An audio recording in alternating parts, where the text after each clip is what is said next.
अभी मैं आपको एक डिक्टेशन बोलने जा रहा हूँ। ये डिक्टेशन पहले 80 शब्द प्रति मिनट की गति से बोली जाएगी, उसके बाद ये 100 शब्द प्रति मिनट की गति से ही बोली जाएगी।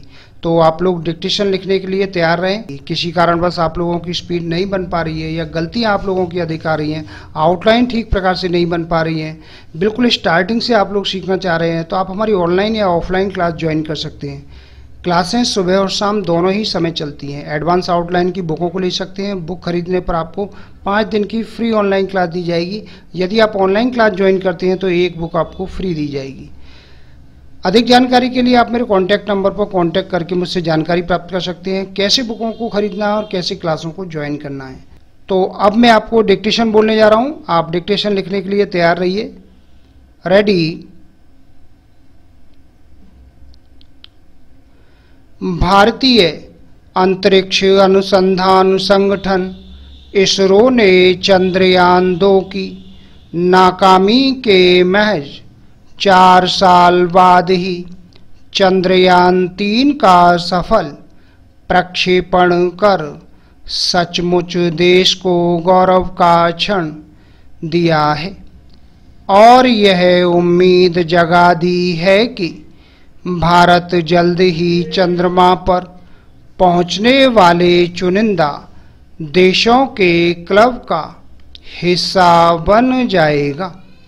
चंद्रयान 3 को शुक्रवार को आंध्र प्रदेश के श्रीहरिकोटा स्थित सतीश धवन अंतरिक्ष केंद्र से इसरो के भरोसेमंद स्वदेशी प्रक्षेपण यान LBM-3 से छोड़ा गया और वह सफलतापूर्वक अपनी कक्षा में पहुंच गया है।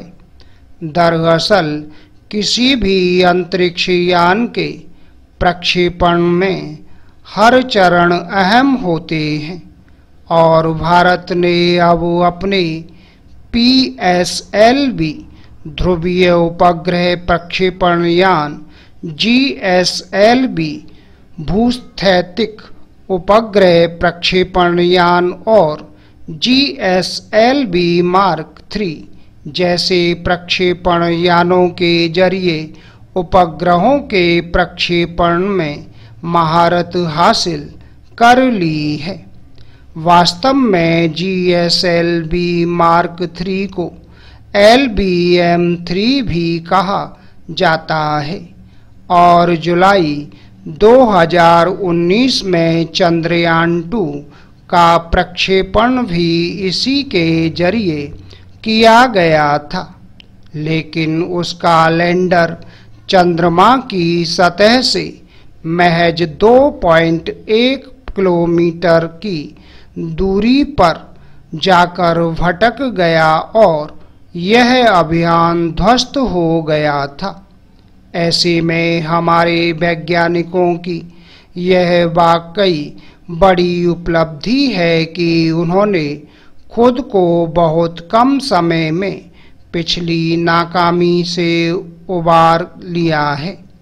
वास्तविकता यह है कि हमारे पड़ोस में स्थित इस छोटे से उपग्रह चांद को लेकर दुनिया भर में कौतूहल रहा है और 1958 से अब तक चंद्रमा को जानने समझने के लिए कम से कम 1 दर्जन देशों द्वारा दर्जनों अंतरिक्ष अभियान चलाए गए हैं, जिनमें से कुछ ही सफल हो पाए हैं।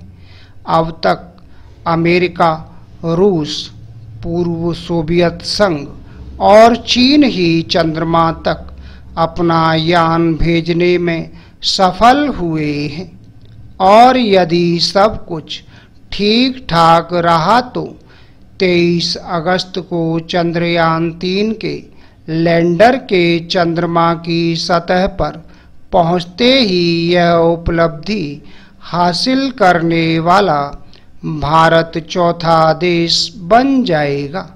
यही नहीं, अगर चंद्रमा के दक्षिणी ध्रुव पर लैंडर की सॉफ्ट लैंडिंग होती है तो भारत ऐसा करने वाला विश्व का पहला देश बन जाएगा।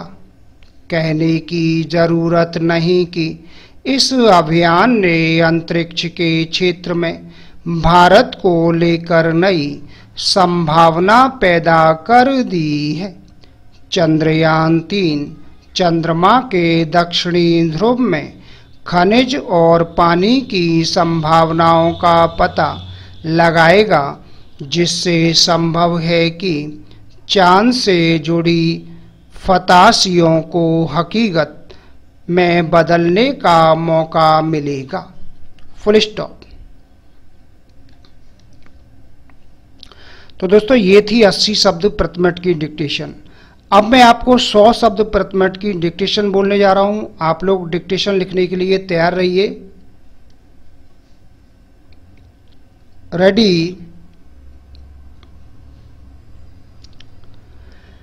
भारतीय अंतरिक्ष अनुसंधान संगठन इसरो ने चंद्रयान 2 की नाकामी के महज 4 साल बाद ही चंद्रयान 3 का सफल प्रक्षेपण कर सचमुच देश को गौरव का क्षण दिया है और यह उम्मीद जगा दी है कि भारत जल्द ही चंद्रमा पर पहुंचने वाले चुनिंदा देशों के क्लब का हिस्सा बन जाएगा।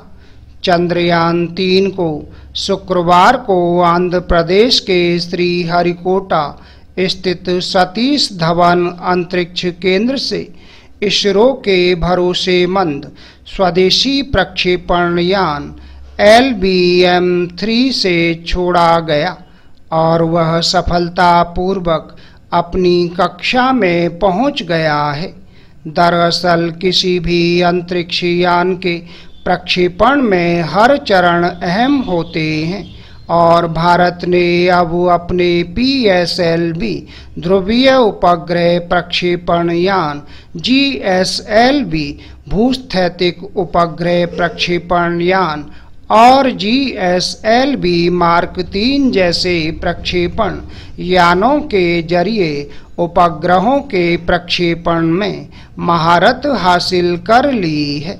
वास्तव में GSLV मार्क 3 को LBM-3 भी कहा जाता है और जुलाई 2019 में चंद्रयान 2 का प्रक्षेपण भी इसी के जरिए किया गया था, लेकिन उसका लैंडर चंद्रमा की सतह से महज 2.1 किलोमीटर की दूरी पर जाकर भटक गया और यह अभियान ध्वस्त हो गया था।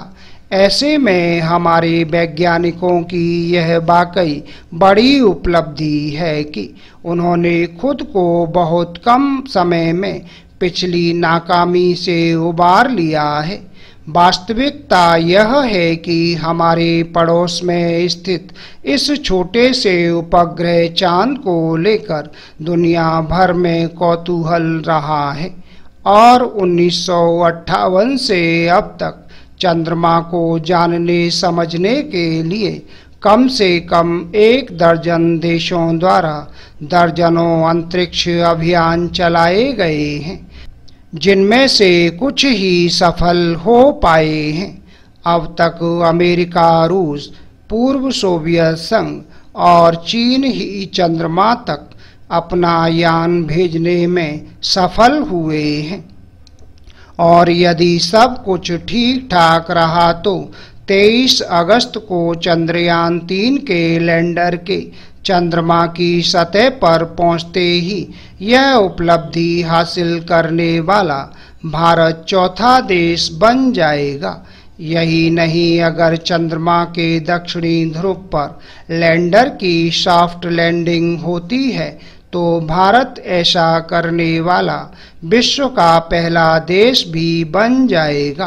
कहने की जरूरत नहीं कि इस अभियान ने अंतरिक्ष के क्षेत्र में भारत को लेकर नई संभावना पैदा कर दी है।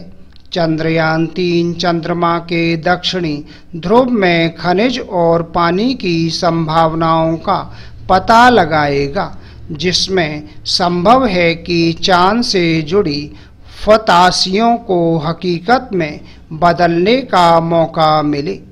Full stop. तो दोस्तों ये थी 100 शब्द प्रति मिनट की डिक्टेशन। आपको हमारा वीडियो कैसा लगा, वीडियो के नीचे कमेंट बॉक्स में लिख के अवश्य भेजिएगा।